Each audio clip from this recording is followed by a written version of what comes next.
వారి జన్మదినంలో సారాంశాలు నేర్చుకుంటూ వస్తున్నాం. ఏమి నేర్చుకున్నామో దానిని మన జీవితాల్లోకి అన్వయించుకొని దాని ప్రకారము జీవించుటయే క్రిస్మస్ ఆరాధన. మన జీవితాల్లోకి లేఖనాలు తీసుకుని రాకుండా, లేఖనాల్లోకి మనం వెళ్ళకోకుండా ఆచార సంబంధంగా ఆరాధన చేస్తే, పండుగ చేస్తే ఆ పండుగ ద్వారా దేవుడు సంతోషించలేడని లేఖనాల్లో రాయబడింది. మనం నిన్నటి దినములో కొంత భాగాన్ని ఆపేశాం. అక్కడి నుంచి వాక్యాన్ని ధ్యానం చేసి ఉదయకాలంతో ఆ వాక్య పాఠాన్ని ముగింపు చేద్దాం.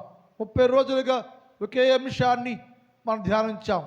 దానిలో సారాంశాలు జ్ఞాపకం చేసుకుంటూ దేవునితో మనం బలపడేవారుగా ఉండాలని మనం చేస్తున్నాం.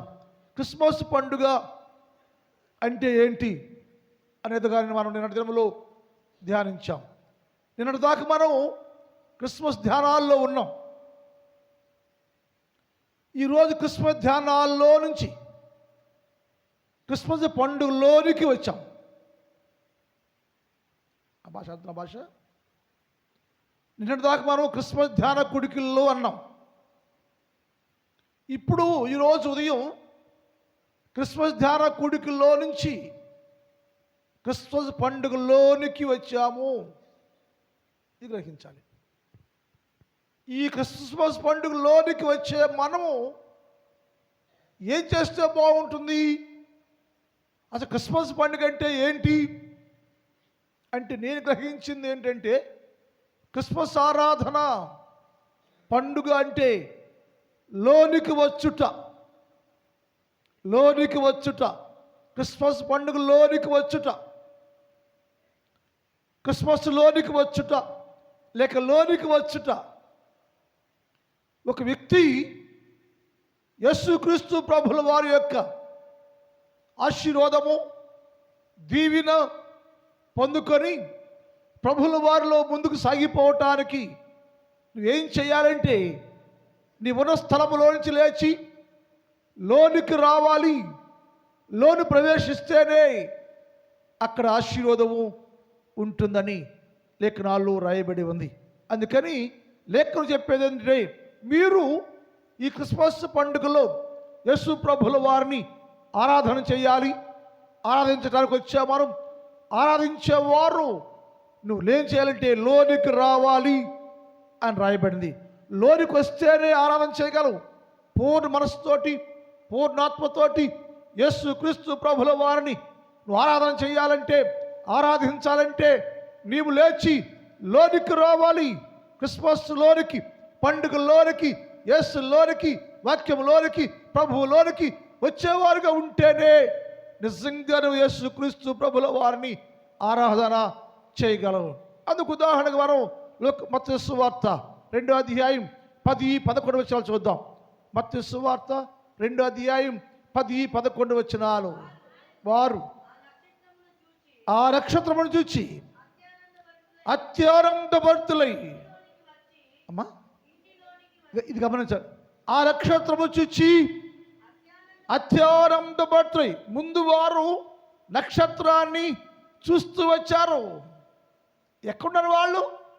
బయటే ఉన్నారు, బయటే ఉన్నారు, ఇంటి బయట ఉన్నారు, యేసు స్థలానికి బయట ఉన్నారు, ఆకాశంలో చూస్తూ ఉన్నారు, పైన చూస్తూ ఉన్నారు. పైన చూస్తూ ఊరు వెలుపలో, పాక వెలుపలో, పశు తొట్టి వెలుపలో బయటే ఉండి వారు యేసు క్రీస్తు ప్రభువుని అన్వేషణ చేశారు అని అక్కడ ఉంది. అత్యానందభరితులై వారు ఇంటిలోనికి వచ్చిరి. అక్కడ ఆగుదాం. అత్యానందభరితులై సంతోషం కలిగింది. సంతోషిస్తూ వారు ఇంటిలోనికి వచ్చిరి. అక్కడ ఆయనను ఆరాధన చేశారు అక్కడ రాయబడింది. ఇంటిలోనికి వచ్చినాక వారు రోడ్లో ఉన్నప్పుడు, మార్గంలో ఉన్నప్పుడు, బయట ఉన్నప్పుడు ఆరాధన చేయలే. ఎక్కడ పొద్దుకుపోయింది. 2 సంవత్సరాలు నాలుగు ప్రయాణం చేశారు. 2 సంవత్సరాల్లో ఎక్కడ సరే ఒక టెంట్ వేసుకుని ఆరాధన చేయొచ్చు, పాటలు పాడొచ్చు, ప్రార్థన చేయొచ్చు. కానీ వారు బయటే ఉన్నారు. ఆరాధనకు అర్హుడు కాదు నేను, నా ఆరాధన యేసు క్రీస్తు ప్రభు ముందే చేయాలి, నేను దేవుని కనుగొనాలి, యేసు ప్రభుల వారు చూడాలి, చూచినాక నన్ను నేను సంపూర్ణంగా అప్పగించుకుంటూ యేసు ప్రభుల వారిని హృదయపూర్వకంగా ఆరాధన చెయ్యాలి అనే ఉద్దేశంతో వారు బయటే ఉండి చాలా బయట నిలబడి బయట నుంచి వారు ఇంటిలోనికి వచ్చిరి. ఇంట్లోకి వచ్చి ఏం చేశారు అంటే ఆరాధన చేశారు. యేసు ప్రభుని ఆరాధించేవారు బయట ఉండకూడదు. ప్రపంచ క్రైస్తవ్యంలో జరుగుతున్న గారడి ఏంటంటే బయటే ఉంటున్నాం, వెలుపులే ఉంటున్నాం, లోనికే రాము, బయట ఉండి ఆరాధన చేస్తున్నాం, బయటే ఉండి ప్రభుని కనపరుస్తున్నాం అంటున్నాం. మనం బయటే ఉండి క్రిస్మస్ ధ్యానం చేస్తున్నాం, బయటే ఉండి పండుగ చేస్తున్నాం. ఆరాధన ఎక్కడ? ఆరాధన చెయ్యాలంటే నీవు యేసుక్రీస్తు ప్రభుల వారిని నిజంగా ఆరాధన చేయటానికి వేయించాలంటే బయట నుంచి, లోకములో నుంచి, బయట ప్రపంచంలో నుంచి, లోక సంబంధములో నుంచి ప్రతి క్రైస్తవుడు లేచి లోనికి, ఇంటిలోనికి, యేసుక్రీస్తు ప్రభు ఉన్న స్థలములోకి, దేవుని సన్నిధిలోకి వచ్చి అక్కడ వారు యేసు ప్రభుల వారిని ఆరాధన చేశారు అని రాయబడి ఉంది. దేవుని పిల్లలారా, క్రిస్మస్ పండుగ వచ్చా మనం. క్రిస్మస్ అంటే లోనికి వచ్చుట. లోనికి వస్తే ఏమైంది అంటే లోనికి వచ్చిన వారు మాత్రమే యేసు ప్రభుల వారిని హృదయపూర్వకంగా ఆరాధన చేయగలిగారు. ఈరోజు ఉదయం మనం క్రిస్మస్ పండుగకు వచ్చాం, లోనికి వచ్చాం. యేసయ్య వాక్యం అంటది క్రిస్మస్ అంటే ఒకటి ఆరాధన చేయుటకు లోనికి రావాలి. అంటే యేసు క్రీస్తు ప్రభుల వారు ఉన్న స్థలములోనికి, దేవుడు నివసించే స్థలములోకి మనుషులందరూ లోనికి వచ్చి ప్రార్థన అంటే ఆరాధన చెయ్యాలని లేఖనాల్లో రాయబడి ఉంది. కనుక ఇంతవరకు నీవు ఈ డిసెంబరు 25 వరకు బయటే ఉండి, లోకములో ఉండి ఆచార సంబంధంగా ఆరాధన చేసి ఉంటే దానివల్ల నీకు ప్రయోజనం ఏమీ ఉండదు. ఇప్పుడైనా ఈ రోజైనా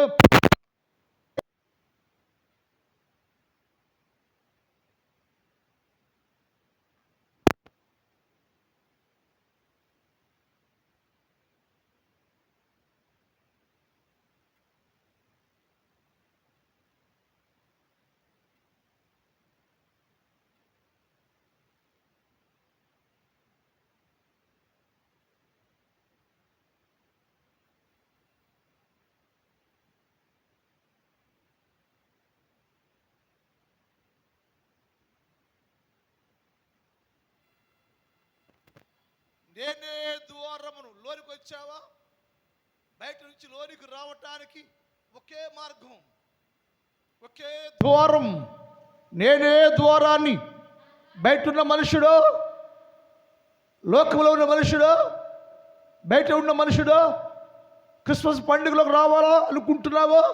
నేనే ద్వారాన్ని.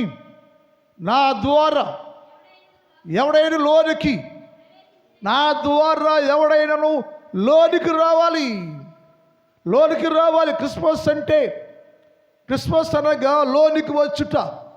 నా ద్వారా లోనికి రావాలి, వేరొక ద్వారము లేదు.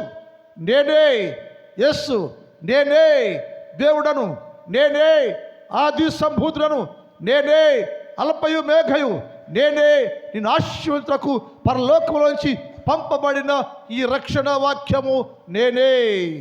నా ద్వారా తప్ప వేరొక మార్గము లేదు. అందుకని నేనే ద్వారమును, ఎవడైనాను లోనికి రావాలి, లోనికి రావాలి. లోనికి వస్తే ఏంటయ్యా అక్కడ అన్నాడు, లోనికి వచ్చిన వారు ఆరాధన చేశారు. వారు వెలుపల నుంచి, బయట నుంచి, మార్గములో నుంచి వచ్చి లోనికి వచ్చి యేసుక్రీస్తు ప్రభువుని ఆరాధన చేశారు అని రాయబడింది. ఇక్కడ ఏమంటే నేనే ద్వారాన్ని, నా పేరు యేసు. ఏలయనగా మనకు శిశువు పుట్టెను, ఆయన పేరు కుమారుడు అనుగ్రహించబడను. ఆయన పేరు రక్షకుడు. ఆయన నేనే ద్వారాని మీ అందరినీ రక్షించాలని పరలోకంలో నుంచి భూలోకానికి దిగివచ్చా. నేను మీ రక్షకుడు నేను. అయితే నా ఎద్దుకు రావాలంటే ఒకే మార్గం, నేనే మార్గము. నా ద్వారా లోనికి వచ్చి నా ద్వారా ఎవడైనా లోనికి ప్రవేశిస్తే వాడు రక్షించబడును. లోనికి రావాలి అంటే క్రిస్మస్ పండుగ అంటే మనిషి బయట నుంచి లోనికి రావాలి. యేసు స్థలములోకి, దేవుని సన్నిధిలోకి వస్తే వారు రక్షించబడును. నేను నిన్ను రక్షించుకోవటానికి, రక్షణ భాగ్యాన్ని ఇవ్వటానికి నేను పరలోక మహిమలో నుంచి భూలోకానికి వచ్చాను. ఎందుకంటే నిన్ను రక్షించుకోవాలని. రక్షకుడుగా ఉదయించాను, రక్షకుడు జన్మించాను. అదే క్రిస్మస్ పండుగ చేస్తున్నాం మనం. ఇప్పుడు నీ జీవితంలోకి క్రిస్మస్ పండుగలోకి వచ్చావంటే, క్రిస్మస్ అంటే నీవు లోనికి రావాలి. లోనికి వస్తే ఏంటయ్యా? లోనికి వస్తే ఏం జరుగుతుందంటే, నువ్వు బయట ఎన్ని సంవత్సరాలుండి బయటే ఉండి ప్రార్థన చేస్తున్నావు, బయటే ఉండి పండుగ చేస్తున్నావు, యేసు లేకుండా పండుగ చేస్తున్నావు, వాక్యం లేకుండా పండుగ చేస్తున్నావు. ఉదయకాలంలో యేసు అన్నాడు, క్రిస్మస్ అంటే నీవు లోనికి రావాలి. బయట నుంచి, లోకములో నుంచి, ప్రదేశంలో నుంచి, ఎవరి స్థలములో నుంచి, లోక సంబంధమైన జీవితంలో నుంచి నీవు లోపలికి రావాలి. లోనికి వస్తే ఏంటంటే ఈ వాక్యం ఉంది, లోనికి వస్తే రక్షించబడదువు. లోనికి వస్తే రక్షణ నీకు దొరుకుద్ది. లోనికి వస్తే నీవు రక్షించబడతావయ్యా. అందుకని మానవుడు క్రిస్మస్ ఆచరించే క్రైస్తవులారు క్రిస్మస్ అంటే లోనికి రావాలను. లోనికి వస్తే రక్షణ, లోనికి వస్తే ఆరాధన చేయాలంటే యేసుక్రీస్తు ప్రభుని హృదయపూర్వకంగా ఆరాధన చేయటానికి నీవు లోనికి రావాలి. యేసు లోనికి, వాక్యం లోనికి, యేసు ఉండే స్థలము లోనికి నీవు వస్తే అక్కడ నీకు హృదయపూర్వకంగా ఆరాధన చేస్తావు. రెండవది రక్షణ నీకు కలుగుద్ది. ఆ వాక్యం ఉందంటే లోనికి వస్తే అక్కడ నీవు రక్షించబడతావు, రక్షణ కలుగుద్ది. ఈ పండుగ ఉద్దేశం ఏంటి? మనుషులందరినీ రక్షించుకోవటానికి వచ్చాను నేనయ్యా. మనుషులందరి మానవాళ్ళని రక్షించాలి నేను. నా ప్రణాళిక అది. అందుకే నా దేవుడు నన్ను పంపాడయ్యా. తీర్పు తీర్చడానికి నేను రాలేదు. లోకమును రక్షించాలని, నశించిపోయే మనిషిని రక్షణ భాగ్యము ఇవ్వాలని ప్రతి మనిషిని నేను రక్షణలోకి తీసుకొచ్చి వారి పాపాల్లో నుంచి రక్షించి పరిపూర్ణ పరిశుద్ధ జీవితాన్ని మానవునికి ప్రసాదం చేయటానికైనా అనే నేను, యేసు అనే నేను, రక్షకుడు అనే నేను నీకోసం దిగివచ్చాను. అయితే నువ్వేం చేయాలంటే క్రిస్మస్ పండుగ అంటే లోనికి రావాలి. లోనికి వస్తే ఏం జరిగిద్దా అంటే అది చెప్పాడు, నువ్వు రక్షించబడతావయ్యా అన్నాడు. ఒకటి, లోనికి వస్తే ఆరాధన, లోనికి వస్తే రక్షణ నీకు లభించింది. ఆ వాక్యం మరలా పూర్తి చేయి.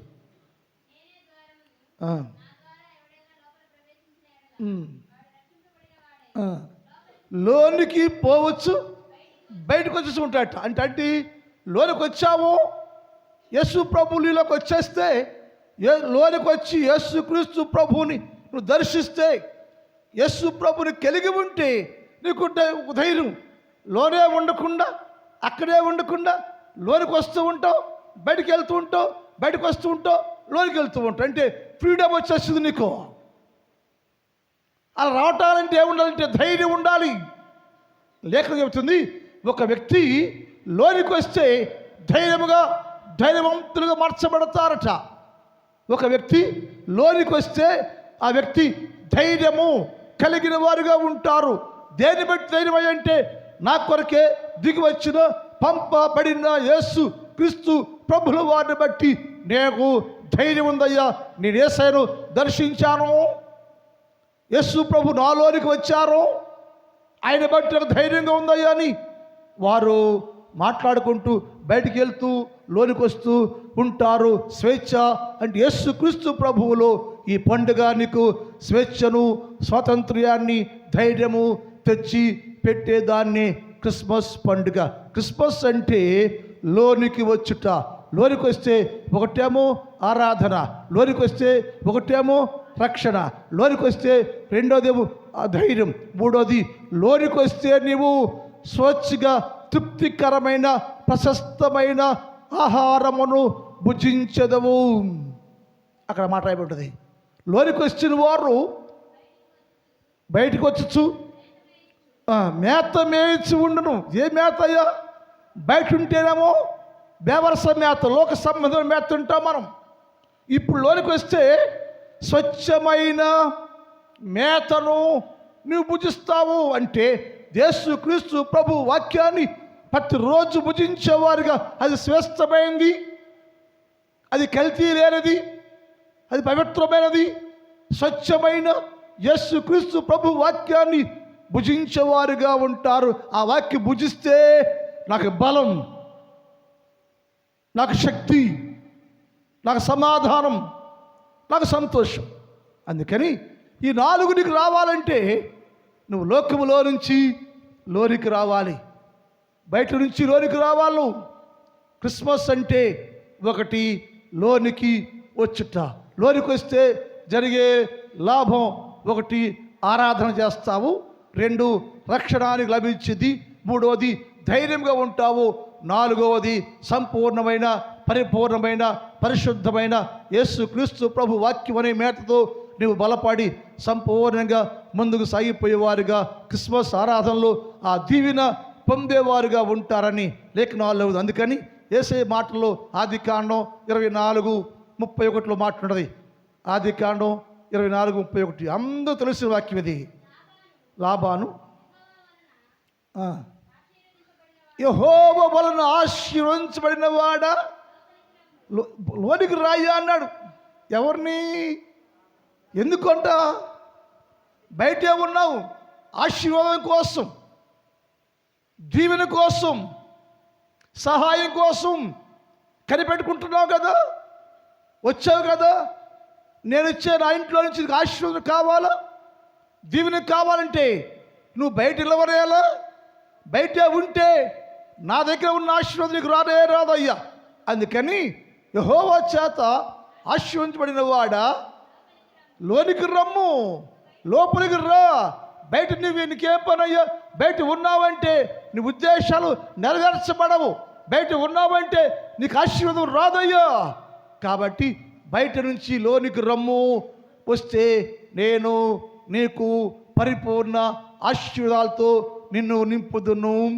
ఈ క్రిస్మస్ ఆశీర్వాదము నీకు లభించును, ఈ పండుగ దీవెన నీకు లభించునంటే నీవు లోనికి వచ్చేవారుగా ఉండాలని రాయబడింది. క్రిస్మస్ అంటే ఒకటి లోనికి వచ్చుట, రెండోది క్రిస్మస్ అంటే ఆయనను రక్షణను నీవు చేర్చుకొనుట. నిన్న కూడా ఈ విషయం మాట్లాడాను నేను, నిన్న కూడా ఈ విషయం తెలియపరిచా. క్రిస్మస్ అంటే రక్షకుణ్ణి చేర్చుకొనుట. ఆయన వచ్చి అన్నాడు, నేనయ్యా యేసు ప్రభువుని, నీకోసం వచ్చాను నేను, నీకోసం పుట్టాను నేను, నీ దేవుడని నేను, నువ్వు నాకు కావాలయ్యో అని యేసు ప్రభుల వారు మాట్లాడారు. లోకాసు వార్త చూద్దాం, 1:5 చదువు. జక్కీతో మాట్లాడుతున్న మాట అక్కడ. యేసు ఆ చోటికి వచ్చినప్పుడు పైకి చదువు. అప్పుడు యేసు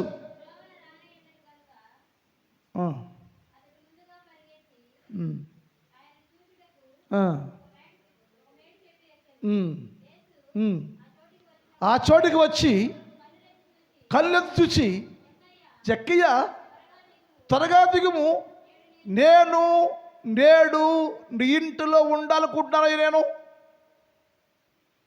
ఈ వాక్యంలో మనకి చాలా అర్థం ఉంచాడు దేవుడు.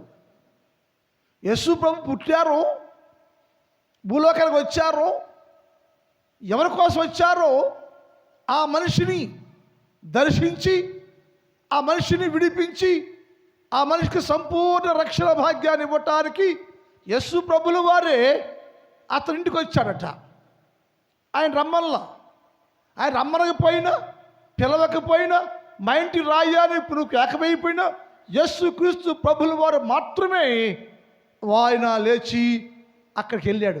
ఏమనంటే, నేను నేడు నీ ఇంటిలో ఉండాలయ్య, నేను నీ లోనికి రావాలయ్య, నేను నీ ఇంటిలో నేను ఉండటానికి వచ్చానయ్య, నేను పరలోకములో నుంచి భూలోకానికి ఒక పాపి అనబడే నిన్నయ్యో జక్కయ్య నీతో కలిసి భోజనం చేయటానికి, నీతో కలిసి నీ ఇంట్లో ఉండటానికి నేను వచ్చానయ్యా. ఈరోజు నేను నీతో కూడా ఉండవలసి ఉందయ్యా అని యేసయ్య మాట్లాడారు. అంటే యేసు ప్రభుల వారు నీతో ఉండాలని, ఆయన వచ్చిన ప్రణాళికను నెరవేర్చుకోవడానికి కోసం, పాపులను రక్షించాలేను, సర్వలోకంలో ప్రతి మనిషిని రక్షించుకోవాలి నేనని, రక్షించాలని వచ్చే ఉద్దేశాన్ని నెరవేరుస్తూ నీ ఇంటికి వచ్చాడు ఆయన. అంటే అప్పుడు ఆయన ఏమో తెలుసా, త్వరగా దిగి సంతోషముతో ఆయనను తన ఇంట చేర్చుకొనెను. ఇది క్రిస్మస్. నీ ఇంట్లోకి యేసు ప్రభువుని చేర్చుకోకుండా ప్రపంచ క్రైస్తవ్యం గారడ చేస్తుంది. ఇంట్లో యేసయ్య ఉన్నాడు, ఒంట్లో యేసయ్య ఉన్నాడు, హృదయంలో యేసు క్రీస్తు ప్రభుల వారి స్థానమే ఉండదు. ప్రపంచం అంతా భక్తి శ్రద్ధలతోటి ఈ క్రిస్మస్ దినాలు పండుగ చేస్తున్నాం మనం. ఏంటి లాభం? యేసయ్య అన్నాడు, నేను వచ్చానయ్యా నీ కోసం, నన్ను చూడయ్యా, నువ్వు నాకు కావాలయ్యా, నీ కోసమే వచ్చాను నేను అంటే అతను త్వరగా దిగి మహా సంతోషంతో ఆనందముతోటి ఆయనను తన ఇంట చేర్చుకొనెను. ఇంట చేర్చుకుంటే ఏమైందయ్యా, నాకు బాగా ఇష్టమైన వాటిది. ఇంట చేర్చుకుంటే అతనుకున్న పేరు మార్చబడెను. అతనుకున్న పేరు ఏంటంటే పాపి. అక్కడ యేసుప్రభు ఇంటికి వెళ్తే పక్కన శాస్త్రులు పరిసరారు, ఈయనేంటి పాపి ఇంటికి వెళ్ళాడు, ఈయనేంటి యేసు కదా, దేవుడు కదా, ఆ పాపితో ఏం పనికి ఆ ఇంట్లోకి వెళ్ళడేంటి అన్నాడు అని బయట అనుకుంటున్నారు వాళ్ళు. యేసయ్య అన్నాడు, నేను ఆయన కోసం వచ్చానయ్యా, నేను పాపి కోసం వచ్చాను, ఆ పాపి నాకు కావాలయ్యా, నేను దేవుడినయ్యా, అతను కుమారుడయ్యా అని అతను పాపి అనే పేరు మార్చి, ఇతడు ఇశ్రాయేలు ఇంటి వాడేనయ్యా, నావాడే, నా కుమారుడే, నా బిడ్డేనయ్యా, అతని కోసం వచ్చాను, అతను నశించిపోతున్నాడయ్యా, నశించాడు, నాశనం అయిపోయాడు. ఆ పాపాన్ని బట్టి పాపి అనే పేరు కలిగింది. ఇప్పుడు నేను వచ్చింది ఎందుకంటే ఆ పాపి అనే పేరుని తీసివేసి రక్షణ ఇంటికి ఇచ్చి అతని జీవితంలో గొప్ప ఆనందాన్ని, సంతోషానికి ఇవ్వటానికి నేను వచ్చానయ్యా అని చెప్పాడు. ఎప్పుడంటే యేసు క్రీస్తు ప్రభువుని తన ఇంట్లోకి చేర్చుకుంటే అతనికి పేరు మారింది, స్థాయి మారింది, స్థానం మారింది, ఆశీర్వాదం వచ్చి దేవునితో కూడా కలిసి జీవించాడు అని రాయబడింది. కనుక క్రిస్మస్ అంటే చేర్చుకొనుట. ఎవరినంటే రక్షకుని నీ ఇంట చేర్చుకొని ఆ ప్రభు యొక్క ఆశీర్వాదము పొందేవారుగా ఉండుటయే క్రిస్మస్ అనేది. మూడవది, క్రిస్మస్ అంటే సమర్పణ చేయుట. డబ్బు కాదు, కోట్లు కాదు, నిన్ను నీవు సంపూర్ణంగా యేసుక్రీస్తు ప్రభుల వారికి సమర్పించాలి. నిన్ను నీవు యేసు ప్రభుల వారికి సంపూర్ణంగా సమర్పణ చేసుకోవాలి. దేవా, నేను పాపినయ్యో, లోకములో ఉన్నానయ్యో, నీ మహిమ ఎరగలేదయ్యో, నీ ప్రేమ గుర్తించలేకపోయానయ్యో, అయినా కానీ నా కోసమే పరలోకములో ఉన్న స్థానాన్ని వదిలేసావయ్యో, నా కొరకు దిగి వచ్చావు ప్రభువా, నా ఇంటికి వచ్చావయ్యా, నన్ను పిలుస్తున్నావయ్యా. వచ్చేందుకయ్యా ఈరోజే నన్ను నేను నీకు సంపూర్ణంగా అప్పగించుకుంటానేసయ్యా, నన్ను అప్పగించుకోవడానికి ఇస్తానయ్యా, నా జీవితంలోకి నేను ఆహ్వానిస్తున్నాను, నేను నా కుటుంబంతో నీకేనయ్యా అని నిన్ను నీవు యేసు క్రీస్తు ప్రభుల వారికి అప్పగించుకుంటేనే, సమర్పిస్తేనే క్రిస్మస్ పండుగ అండి. యేసయ్యకి ఏమి ఇవ్వకోకుండా సమర్పించుకోకుండా వచ్చాము, కూర్చున్నాము, వెళ్ళిపోయాం. మళ్ళీ మధ్యాహ్నం వస్తాము, కూర్చుంటాం, వెళ్ళిపోతాం. ఏంటి ప్రయోజనం? ఇలా ఎన్ని సంవత్సరాలు ఆచారం చేద్దాం. యేసయ్య ఇప్పుడైనా సరే ఈ పండుగలో ప్రవేశించాను, పండుగలోకి వచ్చావు, నువ్వు పండుగలోనికి వచ్చావు, నువ్వు క్రిస్మస్ పండుగలోకి వచ్చావు. నువ్వు క్రిస్మస్ పండుగ అంటే ఏంటంటే నిన్ను నీవు సంపూర్ణంగా యేసు క్రీస్తు ప్రభుల వారికి సమర్పించుకోవాలి. లేఖనాల్లో ఒక ఆమె ఉంది, టైం అయిపోయింది. లేఖనాల్లో ఉన్న ఆమె యేసు ప్రభువును మాట్లాడుతుంటే మాట వినను. యేసు క్రీస్తు ప్రభుల వారు మాట్లాడుచుండగా ఆమె ఆయన మాట వినను. ఆయన మాట వినను. వెంటనే నేను పాపిని అని గ్రహించను. నేను పాపిని అని గ్రహించి ఉన్న పాటునే తన్ను తాను యేసు క్రీస్తు ప్రభుల వారికి సంపూర్ణ సమర్పణ చేసుకొనెను, అప్పగించుకొనెను. అది ఆమెకు ఆశీర్వాదకరంగా మార్చబడను, అది ఆ కుటుంబానికి దీవెనకరంగా మార్చబడను. ఆమె గురించి లేఖనాలు రాయబడిను. ఎందుకంటే ఆమె సంపూర్ణంగా యేసు ప్రభువే దేవుడు, ఆయనే రక్షకుడు, నా కొరకు దిగి వచ్చాడు, నా దేవుడైన నా ఆరాధనకు అర్హుడు, యోగ్యుడు ఆయనే, నా స్థితి మార్చేది ఆయనే, నాకు పరలోక రాజ్యంలో ప్రవేశింపజేసేది ఆయనే అని గ్రహించి ఆయనకు తన్ను తాను సంపూర్ణంగా అప్పగించుకొనెను. అది క్రిస్మస్. ఈరోజు నువ్వు అప్పగించుకుంటావా? సమర్పిస్తావా యేసయ్యకి? నువ్వు నీ హృదయం కావాలి యేసయ్యకి, హృదయం కావాలి, నువ్వు కావాలి యేసయ్యకి. ఈ ప్రణాళిక అంతా, ఈ పండగ అంతా, ఈ ప్లాన్ అంతా ఎందుకంటే నీకోసమే నీ స్థితి మార్చాలి, నీ జీవితం మార్చాలి, నీకు విలువైన జీవితాన్ని ఇవ్వాలని. లోకంలో, సొసైటీలో, సంఘంలో నా పిల్లలు అనబడే మీరు దేవుని దగ్గర పరిపూర్ణ ఆశీర్వాదాలకి హక్కు కలిగిన వారిగా ఉండాలనే నా యేసయ్య మీ కొరకు పరలోక మహిమలో నుంచి భూలోకానికి పంపబడను. ఎలాగనగా మనకు శిశువు పుట్టెను, కుమారుడు అనుగ్రహించబడెను, ఆయన పేరు రక్షకుడు ఉదయించి నీ ముందుకు వచ్చాడు. ఆయన ఈరోజు నువ్వేం చేస్తావు? పాటలు పాడి వదిలేస్తావా? టీ దాకా వెళ్ళిపోదామా? పలహారం ఉంది తిని వెళ్ళిపోదామా? కాదు. ఇవన్నీ శరీర సంబంధమైనవి, అవి కాదు అసలు. నీ హృదయంలో నీ హృదయాన్ని నిన్ను నీవు ఇప్పుడు యేసు ప్రభు వారికి అప్పగించుకుంటే దేవుని ఆశీర్వాదం. ప్రార్థన మిగిలిన భాగాన్ని మధ్యాహ్న కాలంలో ధ్యానం చేద్దాం. మా గరుడవైన తండ్రి, నీ పాదములకు వందనాలు. పరిశుద్ధుడవైన దేవ, మీకే స్తోత్రాలు. క్రిస్మస్ అంటే లోనికి వచ్చుట, క్రిస్మస్ అంటే ఆహ్వానించుట, క్రిస్మస్ అంటే అప్పగించుకొనుట అని చెప్పావు తండ్రి. ఇప్పుడే ప్రభువా మేము లోకములో నుంచి లేచి నీ లోనికి వచ్చేవారిగా సహాయం చేయి. ఇప్పుడే ప్రభువా నిన్నయ్య మా ఇళ్లలోకి, మా గృహాల్లోకి, హృదయంలోకి ఆహ్వానించేవారిగా సహాయం చేయి. ఇప్పుడే ప్రభువా మమ్మలను మేము సంపూర్ణంగా నీకు సమర్పించుకొని యొద్ద నుండి శ్రేష్టమైన ప్రతి ఆశీర్వాదాన్ని పొందుకునే భాగ్యం దయచేయండి అయ్యా. ఉదయ కాలంలో ఈ స్థలంలో ఉన్న ప్రతి బిడ్డను దీవించండి. చిన్నవారు, పెద్దవారు, స్త్రీలు, పురుషులు, యవనస్తులు, వృద్ధులు అనేక మంది ఉన్నారు తండ్రి. ప్రతి బిడ్డకు ఈ క్రిస్మస్ యొక్క దీవెన మేలులతో నింపండి, ఆశీస్సులతో నింపండి, గొప్ప చేయండి. నా సంఘాన్ని దీవించండి. నా సంఘంలో ఉన్న ప్రతి కుటుంబానికి ఈ సంపద క్రిస్మస్ శుభాలు దీవెనలు దయచేయ. ప్రతి కుటుంబం మీ నామంలో సంతోషించే వారిగా ఉంచండి. బిడ్డలను చేస్తున్న వ్యవసాయాలు, పొలంలో తోడుగా ఉండండి. ఈరోజు పండుగ అయ్యా, ఈరోజు అంతా మాతో ఉండండి.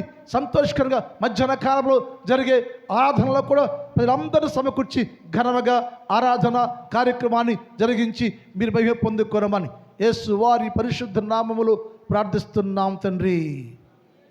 ఆమేన్.